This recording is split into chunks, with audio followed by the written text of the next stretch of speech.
Hello friends, कैसे हैं आप लोग। आप सभी अच्छे होंगे, स्वस्थ होंगे। सबसे पहले तो आप सभी पालकगण, सभी बच्चों को दीपावली की अनंत शुभकामनाएं।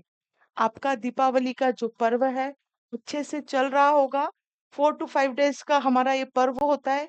जैसे कल हमने दीपावली सेलिब्रेट की है, आज बहुत सी जगह पड़वा मना लिया है, कल बहुत सारी जगह मनाया जाएगा।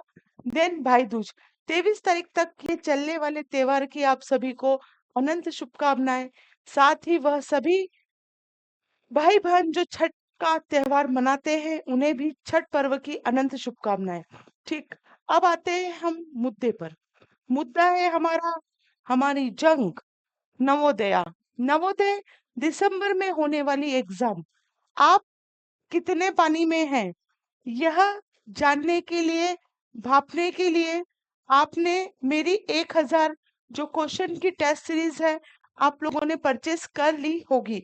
इस सप्ताह तक वो पूरी कंप्लीट हो जाएगी। ठीक, अभी मुझे पता है कि जितना मैंने दे दिया है आप लोगों ने उतना भी नहीं किया। सिलेक्शन नवोदय में पाना कोई कठिन चीज नहीं है। कठिन चीज है एकाग्र होकर पढ़ना, अपने आप को डिस्ट्रैक्ट ना होने देना, और एक निरंतरता, कंसिस्टेंसी जो होती है उस पर वर्क करना। अगर यह चीज आपके अंदर है तो आप निश्चित सफल होंगे। आपको कोई भी नहीं रोक सकता। आप रुकेंगे तो सिर्फ अपनी वजह से, आप सिलेक्ट होंगे तो सिर्फ अपनी वजह से। अगर आप मेहनत कर रहे हैं 4 to 5 आवर्स डेली नवोदय को दीजिए। सब पढ़ाई करने के बाद इतना आपको नवोदय को देना है। और एक और बात, अब जो समय है सिर्फ नवोदय पे दीजिए। जो आपकी नवोदय की स्टडी है इस पर दीजिए। मैंने काफी वीडियोस डाले हैं कि नवोदय में हम टाइम मैनेजमेंट कैसे करें, ओएमआर शीट को कैसे फिल करें। अगर आपको कोई समस्या है, आप देखना चाहते हैं कि ओएमआर शीट कैसी होती है, तो वह सब चीजें मैं आपको बता चुकी हूँ। कहाँ पर बता चुकी हूँ? वो सब चीजें मैं आपको कहाँ पर बता चुकी हूँ? प्रीवियस वीडियो में मैं आपको बता चुकी हूँ। अभी भी देखना चाहते हैं तो मैं आप लोगों के लिए निकाल सकती हूँ। थोड़ा सा वेट करें, आप मैं बता देती हूँ कि ओएमआर शीट कैसी होती है। हम आपको बता देते हैं। कितने बच्चों ने नहीं देखी, कमेंट करके बताओ। कितने बच्चों ने ओएमआर शीट नहीं देखी? हालांकि मुझे पता है कि जो एप्लीकेशन वाले हैं उनने तो देख रखी होगी, क्योंकि वह मुझे पेपर ही सॉल्व ओएमआर शीट पे करके देते हैं। ये देखिए, इस तरीके से ओएमआर शीट होती है। मैं ओपन करने की कोशिश करती हूँ इसको। ये देखिए, ये ओएमआर शीट है। आपको दिखाई दे रही होगी अच्छे से। ठीक है, ये मैं आपको फिल करना बता चुकी थी। यहाँ पर अभ्यर्थी का नाम, मतलब name of the candidate in capital letter, बड़े अक्षरों में। जो पहली एबीसीडी होती है ना, अपन लिखते हैं ना, कैपिटल ए। देखा ना आप लोगों ने कैसे लिखते हैं, क्या लिखते हैं पता होगा आपको। जैसे ये है ना, ये आपका क्या है, फर्स्ट लेटर, ये सेकंड लेटर, इसी को हम क्या बोलते हैं, कैपिटल लेटर। तो आपको यहाँ पर अपना कैपिटल लेटर में, जैसे अभ्यर्थी का नाम बड़े अक्षरों में इंग्लिश में ही लिखना है। जैसे मेरा नाम योगिता है तो मैं इसको ऐसे लिखूंगी। फिर अपने पिता का नाम, मान लीजिए मोहन है, हालांकि ये मेरे पिताजी का नाम नहीं है। ठीक है, जो भी है आपको ऐसे कैपिटल लिखना है। देन अगर आप ये देखें, इसमें देखो, ये आपको मार्कशीट्स के, सॉरी, आपको जो क्वेश्चन बुकलेट मिली हुई होगी ना उसमें दिया होगा। ये आपके काम का नहीं है। उसके बाद टेक्स्ट बुक नंबर आपको बुकलेट के अंदर दिया होता है। जो क्वेश्चन बुक मिलेगी ना आपको, एक सेकंड में क्वेश्चन बुक बताती हूँ आपको, वेट कीजिए जस्ट मिनट। ये क्वेश्चन बुकलेट है। ठीक है, इसमें बच्चे का नाम लिखा है इसलिए मैं इसको हाइड कर लेती हूँ। वैसे आपको नहीं दिखेगा, दिख भी जाए तो कोई दिक्कत नहीं है। ये क्वेश्चन बुकलेट, मतलब ये ऐसा आपको बुकलेट मिलेगा। इसी पे सबसे ऊपर यहाँ पर क्वेश्चन बुकलेट नंबर दिया होता है, जो होता है हमारा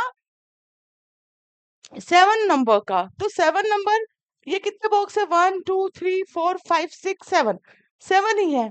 कभी कभी 8 भी होता है, तो आप आगे से एक, जैसे मान लीजिए 8 है तो आगे से एक छोड़ दीजिए, और यहाँ से मान लीजिए 1 2 3 4 5 6 7, तो 1 है तो 1 को यहाँ पे फिल करना है, 2 को यहाँ पर, 3 को यहाँ पर, 4 को यहाँ पर। ध्यान से देखिएगा, जिस इसमें ध्यान रखने योग्य बात यह है कि जिस भी नंबर को आप फिल करें, जैसे 6 है तो यहाँ पर देखो 6 में ही आप इसको भर रहे हो ना, ऐसा तो नहीं कि 7 पे चले गए तो ओएमआर शीट गलत हो जाएगी, फिर आपकी ओएमआर शीट चेक नहीं होगी।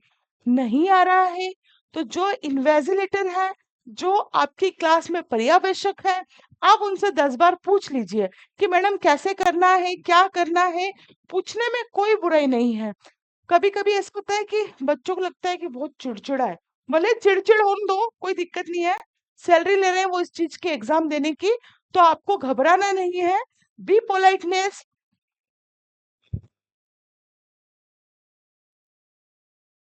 आपके पूछने का तरीका बस सही होना चाहिए, आप उनसे पूछिए। हालांकि कोई भी टीचर ऐसा नहीं करते, ये हमारे मन का वहम रहता है।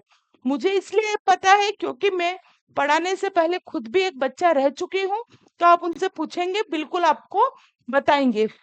यहाँ पर आपको रोल नंबर फिल करना होता है।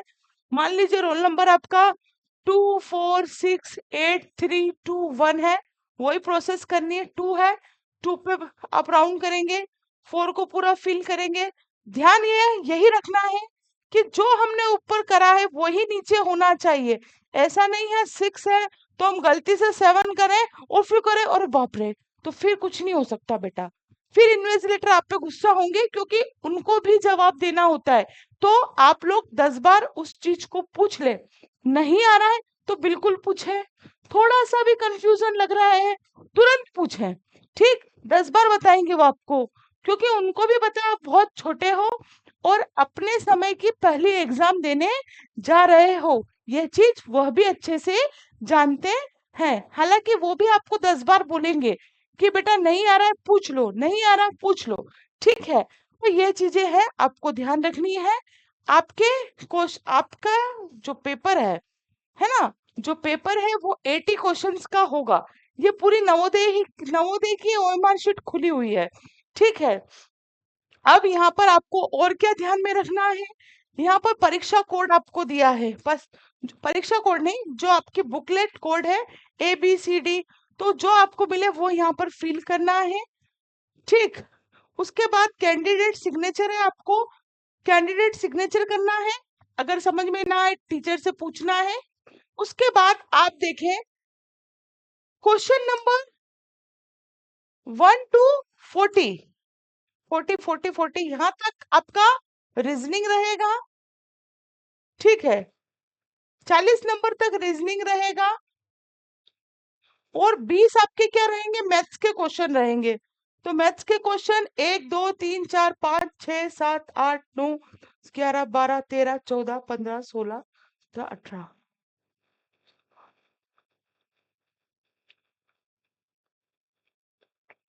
ये 20 क्वेश्चन आपके काय के रहेंगे, मैथ्स के रहेंगे।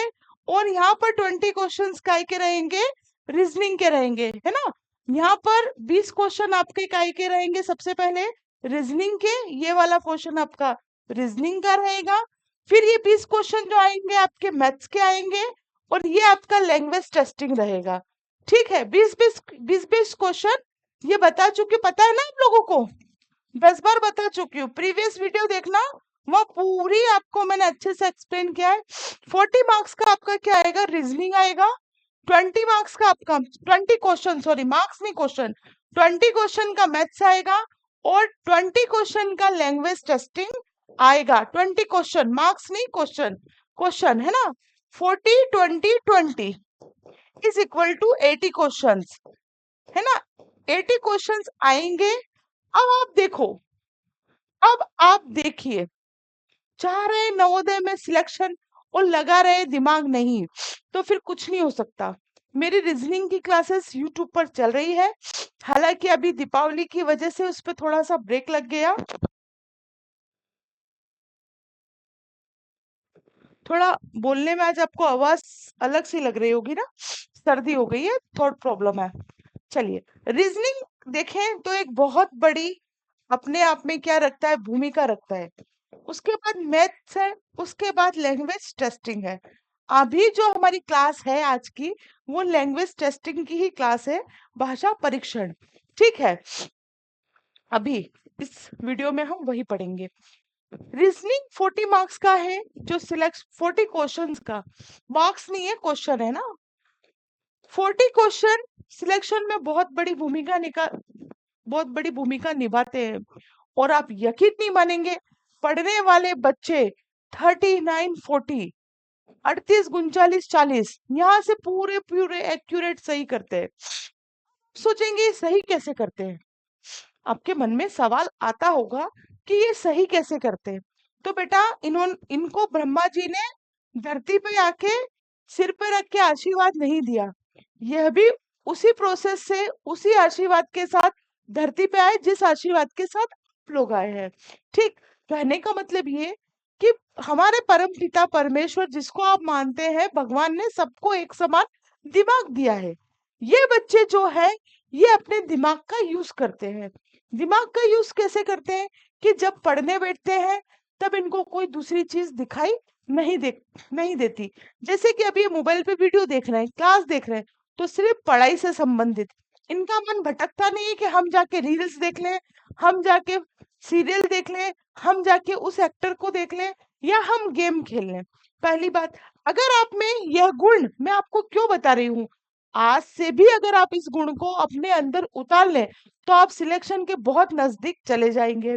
उसके बाद 1000 क्वेश्चन की जो मैंने टेस्ट सीरीज दी है, उस पर कंसंट्रेशन कर रहे हैं, उसको अच्छे से कर रहे हैं। इसलिए मुझे पता है कि बच्चे मुझे रिप्लाई करते हैं।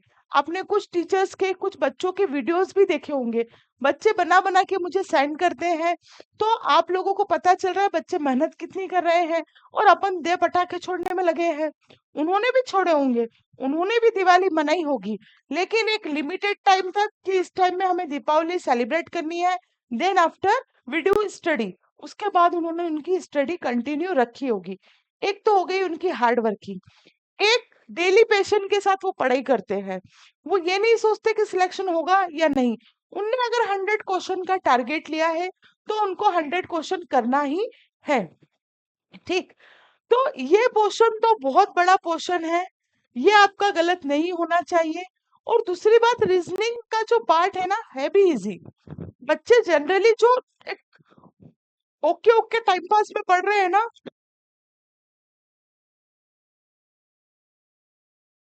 टाइम पास में समझ लो, टाइम पास में कि ठीक है यार पढ़ना है, घर वाले बोल रहे हैं, आधा घंटा 1 घंटा भी जो टाइम स्पेंड करता है। बहुत सारे ऑफलाइन सेंटर पे भी ऐसे बच्चे हैं, तो 30+ तो वो भी बना लेते हैं, उनके लिए भी बड़ी बात नहीं है। सिर्फ 10 क्वेश्चंस की लड़ाई होती है, वो 10 क्वेश्चन के लिए ही आपको माथाफोड़ी करनी है, पढ़ाई करनी है। बेटा, अभी भी कुछ नहीं बिगड़ा, जुट जाओ, भिड़ जाओ, लगन से पढ़ो, एक एक सवाल, डेली 100 क्वेश्चन का टारगेट रखो। कि जो पढ़ रहे हैं आप क्लास में वो तो ठीक है, लेकिन मिनिमम 100 क्वेश्चन तन मन धन से करो, नैया पार हो जाएगी। 100 क्वेश्चन डेली करते हैं आप, 100 क्वेश्चन डेली करते हैं आप, तो कितने क्वेश्चन बन जाते हैं आपके एग्जाम तक? 3000+ क्वेश्चन।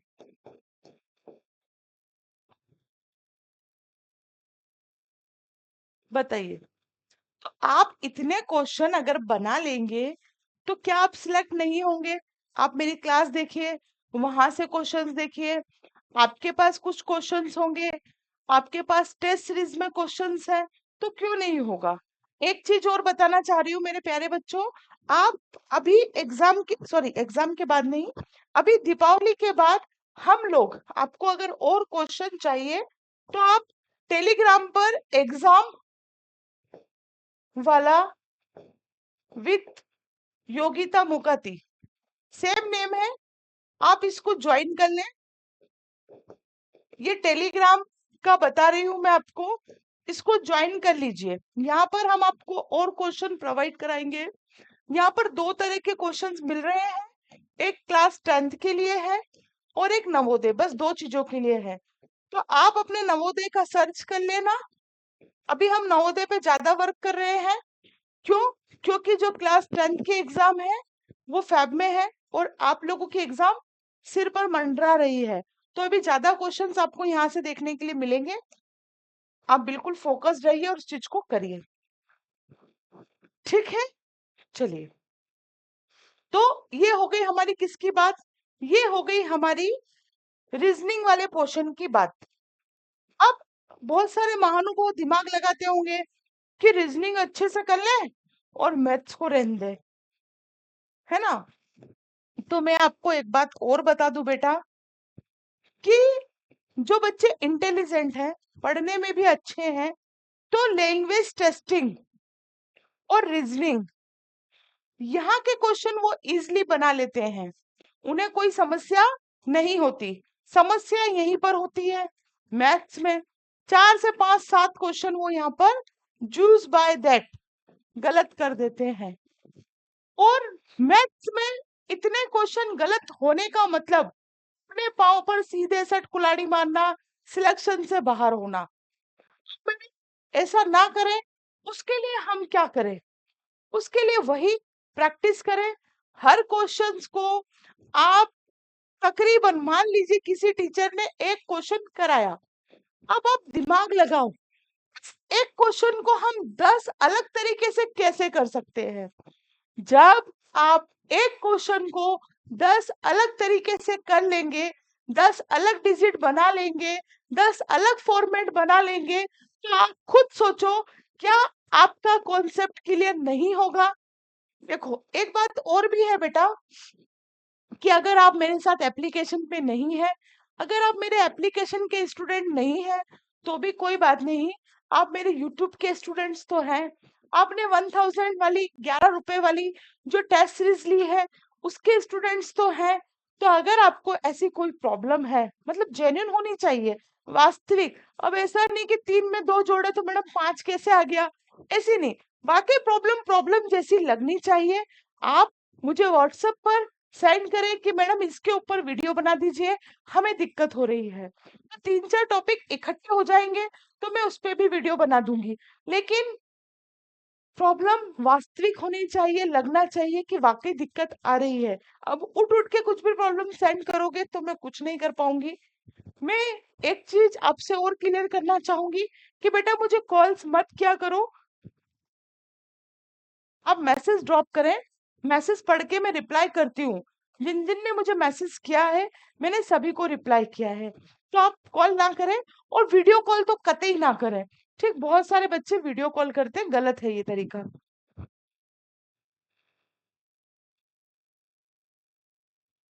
एक सेकेंड,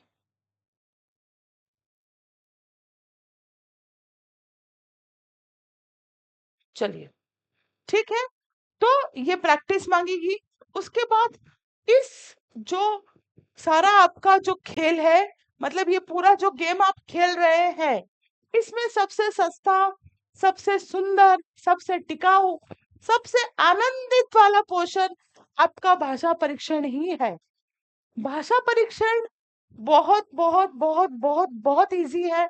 अगर आप डेली 30 से 40 मिनट भी इस पे दे देते हैं, मैं तो ये कहूंगी कि भाषा परीक्षण वाले जो मैंने आपको नोट्स दिए हैं वो, और आप टेलीग्राम ज्वाइन कर लें वो, ये सब नोट्स आपको बहुत आगे तक ले जा सकते हैं।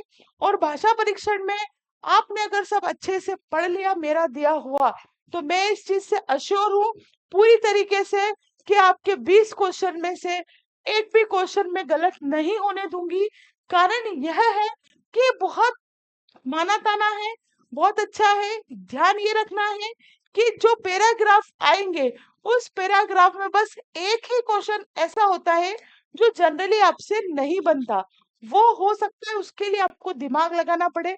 कोई शब्द ऐसा दे दे कि भैया मान लीजिए राजा सोता था, सोते सोते ऐसा हो गया, सोने का ज्यादा प्रयोग हो रहा है, तो उनने आपसे पूछ लिया कि सोने का अपोजिट वर्ड बताओ। तो आपको पता होगा आप उस चीज को कर लेंगे। अदरवाइज मैं कुछ आपको लिस्ट भी सेंड करूंगी टेलीग्राम पे, तो आप उसको चेक कर लीजिएगा। ठीक है, आ गया समझ में? चलिए आगे चले कि ना चले? चलिए ठीक, अब आते हैं हम हमारे मुद्दे पर। तीनों क्वेश्चन पे कुल मिलाकर इसका कंक्लूजन, इसका सारांश क्या निकलता है? इसका सारांश यह निकलता है मेरे प्यारे बच्चों कि हमें तीनों टॉपिक जो दिए हुए हैं, उन तीनों टॉपिक पे पकड़ बेजोड़ चाहिए। अगर पकड़ बेजोड़ नहीं है तो फिर कुछ भी नहीं हो सकता। तीनों टॉपिक अच्छे से होना चाहिए। ऐसा नहीं कि ये टॉपिक बड़ा है, ये छोटा है, तो हम इसको छोड़े करें, सिलेक्शन से दूर हो जाओगे। हम आते हैं हमारे आज के टॉपिक पर, भाषा परीक्षण। अब आप सोचेंगे मैडम ने बहुत लेक्चर दे दिया। बेटा ये लेक्चर बहुत जरूरी था, इतना जरूरी कि मैं शब्दों में बयान नहीं कर सकती। जो इस चीज को जानते हैं वो मानते हैं कि नहीं वाकई ये चीजें हमें पता होनी चाहिए। नहीं तो पता ही नहीं है ओएमआर शीट क्या होती है, क्या नहीं होती है। वी डोंट नो, हमें पता ही नहीं। डायरेक्ट जाओगे एग्जाम में तब जाके आपको पता चलेगा, तो दिक्कत होगी। यह कुछ व्याकरण संबंधी क्वेश्चंस है। व्याकरण संबंधी क्वेश्चन, देखो बेटा मैं अभी आपको ऑब्जेक्टिव करवा रही हूँ। किसी चीज को पढ़ने के लिए, जैसे समूहवाचक संज्ञा क्या होती है, भाववाचक संज्ञा क्या होती है, जातिवाचक संज्ञा क्या होती है, और व्यक्तिवाचक संज्ञा क्या होती है, ये चीजें आपको पता होनी चाहिए। एक सेकंड बेटा, पानी पी लो।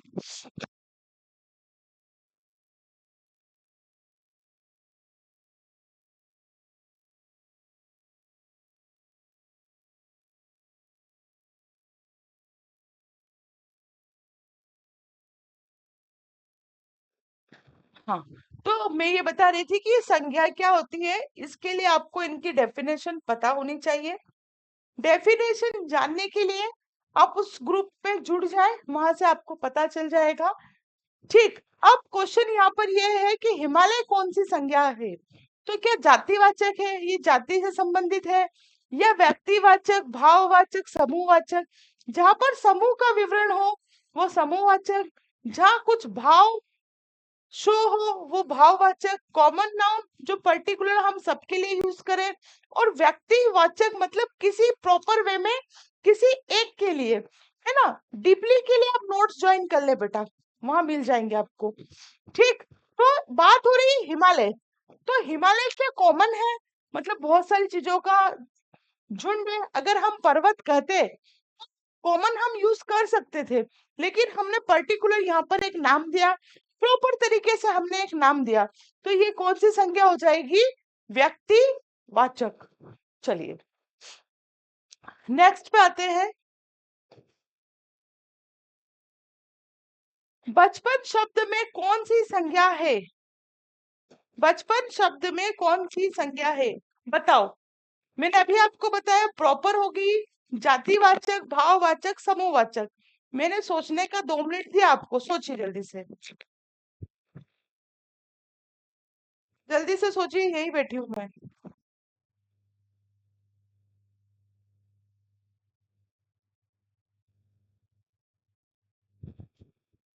क्या व्यक्तिवाचक हो सकती है, क्या जातिवाचक हो सकती है, क्या भाववाचक हो सकती है? बताइए जल्दी से। व्यक्ति मतलब प्रॉपर किसी के लिए कहना। बचपन, जब हम बचपन का नाम लेते हैं तो इसमें एक भाव उभर कर आता है। What is the noun word childhood, तो इसके लिए आएगा भाववाचक। ठीक है, भाववाचक संज्ञा है, भाव उभर कर आ रहा है, भाववाचक संज्ञा। ना तो कलेक्टिव बात हो रही है, ना जाति की कॉमन, ना प्रॉपर। ठीक, इनको आपको अच्छे से पढ़ना पड़ेगा डीपली। डेफिनेशन पता होनी चाहिए। टेलीग्राम ग्रुप ज्वाइन कर ले, वहां आपको मिल जाएगी, लेकिन 25 के बाद। वह किस प्रकार की संज्ञा है? देखो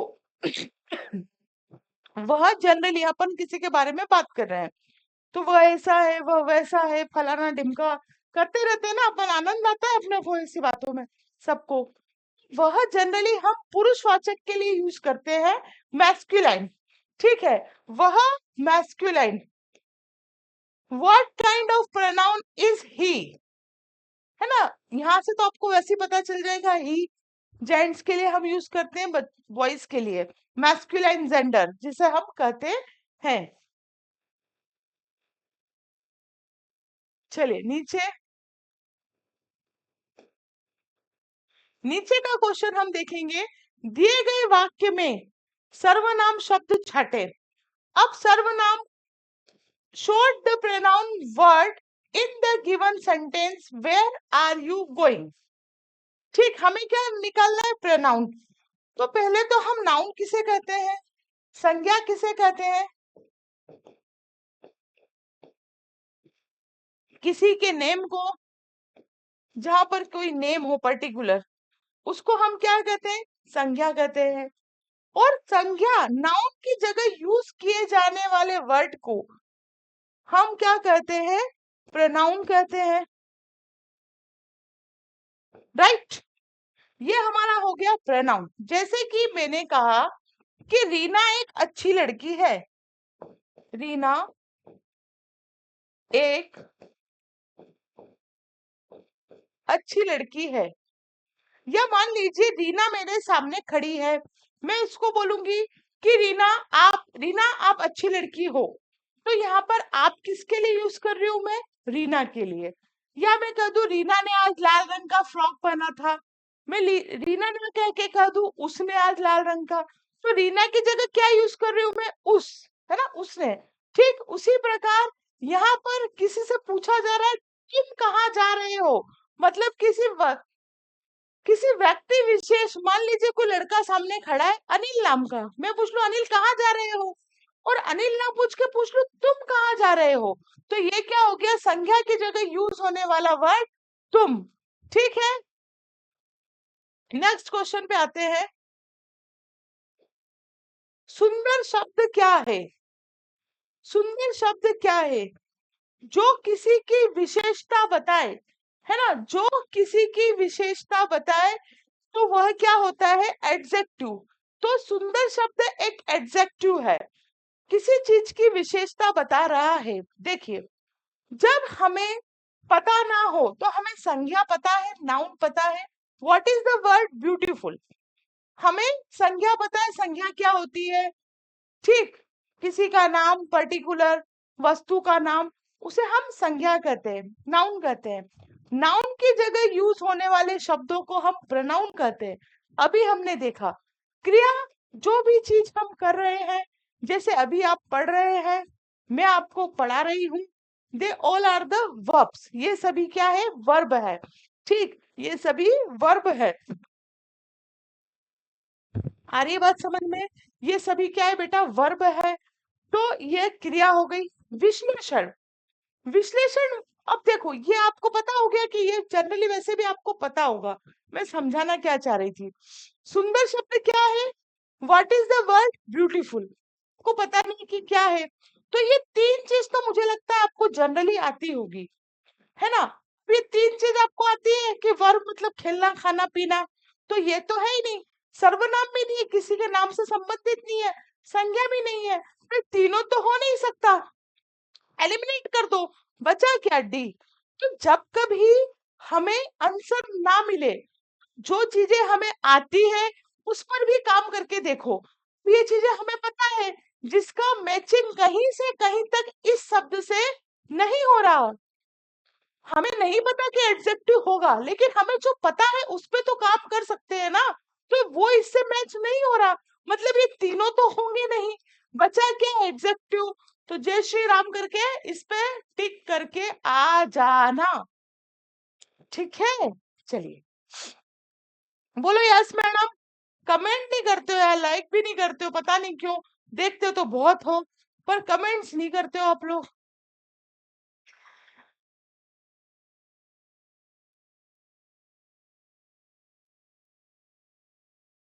एक सेकेंड,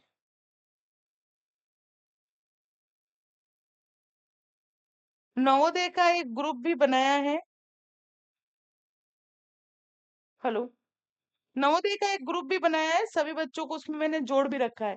तो सभी से निवेदन है कि टेलीग्राम ग्रुप ज्वाइन करना चाहे तो कर लें, अगर आपको क्वेश्चन चाहिए तो, नहीं तो कोई बात नहीं। 4 किलो आटा लाओ में 4 किलो कौन सा विश्लेषण है? 4 किलो कौन सा विश्लेषण है, ये आपको बताना है। बताइए। 4 किलो आटा लाओ, 4 किलो आटा लाओ, हालांकि 4 किलो में कुछ भी नहीं होगा, है ना। 4 किलो आटा लाओ में 4 किलो कौन सा विश्लेषण है? Which adjective 4 kilograms is in the sentence bring 4 kilos of flour? बताइए। 4 किलो आटा लाओ में यह क्या होगा? यह होगा परिणामवाचक, क्योंकि डायरेक्टली हमने बोल दिया 4 किलो, बात खत्म। तो ये क्या हो गया आपका परिणामवाचक। चलिए नेक्स्ट पे आते हैं। सत्य का विलोम क्या है? इस टाइप के क्वेश्चन बहुत सारे देखने को मिलेंगे आपको। विलोम शब्द की मैं पूरी लिस्ट पहुंचा दूंगी टेलीग्राम पर। सत्य का विलोम क्या है? सत्य का विलोम होगा असत्य, हमें पता है, झूठ, मिथ्य, है ना। सत्य का विलोम होगा असत्य, है ना, जो पूर्णतः असत्य हो। झूठ भी हो सकता है लेकिन इस पे सील लग जाए कि असत्य। झूठ एक कंफ्यूजन की स्थिति है, फाल्स एक कंफ्यूजन की स्थिति है, इसलिए आप ये सभी ना लगा के इसका होगा असत्य। ठीक है, चलिए आगे चलते हैं हम। निम्न में से शुद्ध वाक्य चुनिए, है ना, इस टाइप के क्वेश्चंस भी आते हैं। मेरे को घर जाना है, आई हैव होम। मैंने घर जाना है, आई गो होम। मुझे घर जाना है, I have to go home. मेरे घर जाना है, I want to go home. बताइए इनमें से सही 60 वाक्य कौन सा है? उत्तर दो कमेंट करके जल्दी से। टाइम वेस्ट नहीं करते, टाइम वेस्ट नहीं करना, उत्तर दो जल्दी से। Fast fast fast fast. इसका सही आंसर बहुत सारे लोगों ने उत्तर दे दिया होगा, सी है, मुझे घर जाना है, I have to go home. पुस्तक का बहुवचन क्या होगा? What is the plural of book? पुस्तकें, पुस्तक, पुस्तकों, पुस्तकालय। तो सही होगा बुक्स, पुस्तकें। आशा करती हूँ आपको ये समझ में आ रहा होगा।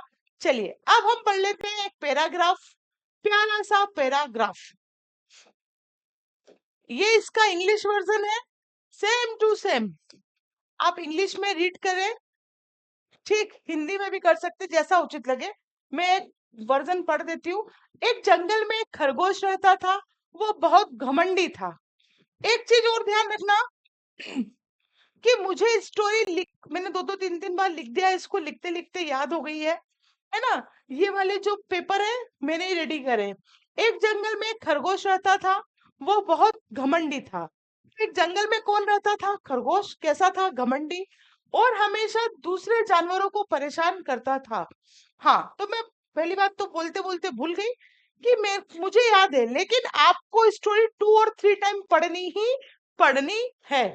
दिमाग में बिठाते चलना है। कैसे पढ़नी है? सिर्फ पढ़नी नहीं है कि एक जंगल में खरगोश था, घमंडी था, दूसरा नहीं।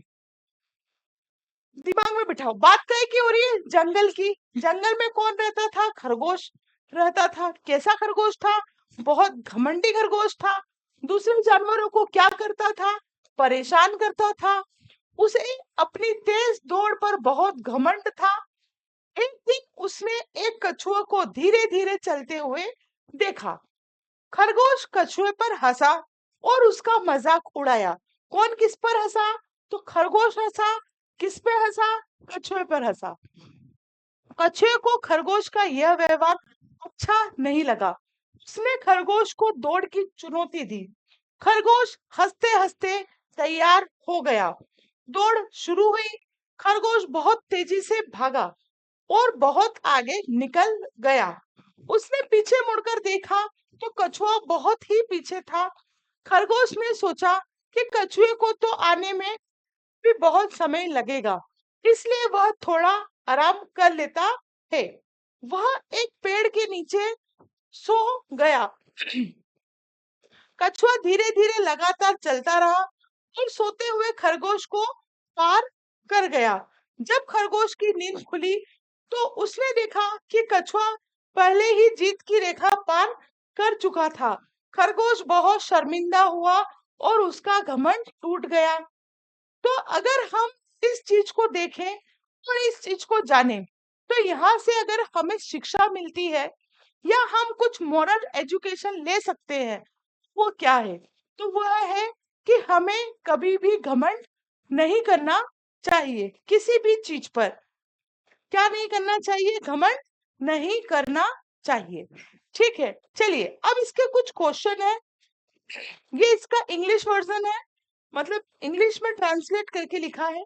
There lived a rabbit in a forest. He was very arrogant and always annoyed other animals. He was very proud of his fast race. One day he slowed down a turtle and saw him walking slowly. The rabbit laughed at the turtle and made fun of it. The turtle did not like this behavior of the rabbit. He challenged the rabbit to a race. The rabbit laughed and agreed. The race began, है ना, जो भी हम पढ़ चुके वही English में है। The rabbit ran very fast and went too far.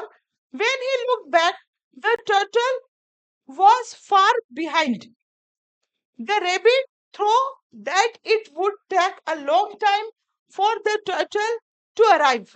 So he rested a little. He slipped under a tree. The turtle walked slowly the path away the sleeping rabbit.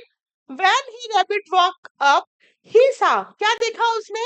That the turtle had already crossed the victory line. The rabbit was very embarrassed and his pride was broken. जो वो pride करता था, जो वो घमंड करता था, वह क्या हो चुका था? टूट चुका था। तो जंगल में कौन रहता था? अभी मैंने आपको बताया। एक जंगल में कौन रहता था? तो एक जंगल में who lived in the forest? Lion था, रैबिट था, बियर, फॉक्स। तो किसके बारे में बात हो रही है? खरगोश के बारे में बात हो रही है। B is the correct option. खरगोश को किस बात का घमंड था? कोशिश हमें यह करनी है कि हम ये जो ऑप्शन दिए हुए हैं इस ऑप्शन को ना पढ़े। हमने स्टोरी पढ़ी, दिमाग में बिठाई। खरगोश को किस बात का घमंड था? तो खरगोश को अपनी तेज दौड़ का घमंड था, है ना। मैं बहुत तेज दौड़ता हूँ, इसलिए तो उसने कछुए से शर्त रखवाई थी, ऑफ यूर या ऑफ आवर फास्ट रेस। ठीक है। खरगोश ने किसका मजाक उड़ाया? तो किसका उड़ाया? आपको पता है, कछुए का, टर्टल्स का। किसका मजाक उड़ाया? कछुए का मजाक उड़ाया। B is the correct option. कछुए ने खरगोश को किस चीज की चुनौती दी? तो ऑप्शन मत देखो, डायरेक्ट आंसर। खरगोश ने कछुए को किस चीज की चुनौती दी? तो तेज दौड़ने के लिए, रेस के लिए। तो क्या तैरने की दी, दौड़ने की दी, डांसिंग की, सॉन्ग की? तो किस चीज की दी? रनिंग की। B is the correct option. इस कहानी से हमें क्या शिक्षा मिलती है? इस कहानी से हमें क्या शिक्षा मिलती है? What lesson do we learn from this story? हमें तेज दौड़ना चाहिए, वी मस्ट रन फास्ट, घमंड नहीं करना चाहिए और लगातार मेहनत करनी चाहिए। One should not be arrogant and work hard continuously. जानवरों को परेशान करना चाहिए, पेड़ के नीचे सोना चाहिए। एनिमल शुड बी डिस्टर्ब या फिर you should sleep under a tree. हमें क्या करना चाहिए? कठिन परिश्रम करना चाहिए, घमंड नहीं करना चाहिए, घमंड नहीं करना चाहिए और लगातार मेहनत करनी चाहिए। जैसा कि मैंने आप लोगों को भी कहा कि हमें लगातार क्या करनी है? मेहनत करनी है। एक दिन 6 घंटे पढ़ लिए लगातार, 600-700 क्वेश्चन सॉल्व कर लिए और 8 दिन तक सो ना। कभी भी सिलेक्शन नहीं होगा, हो ही नहीं सकता। कंटिन्यूअसली करेंगे तो ही होगा। ठीक है, तो हमें जैसा आपने देखा कि कछुए ने क्या करा, खरगोश तो सो गया, रुक गया, पहले दौड़ा दौड़ा, अच्छा कि अब सो जाऊं। तो आपके जो 6-7 दिन का गैप हो रहा है, ये सोने के समान है। लेकिन कछुआ धीमी धीमी धीमी धीमी धीमी धीमी चाल से चलता गया चलता गया चलता गया, और अंत में जाकर उसकी विजय हो गई। इसी तरह आप सब भी विजय भव, ये मेरा आशीर्वाद है।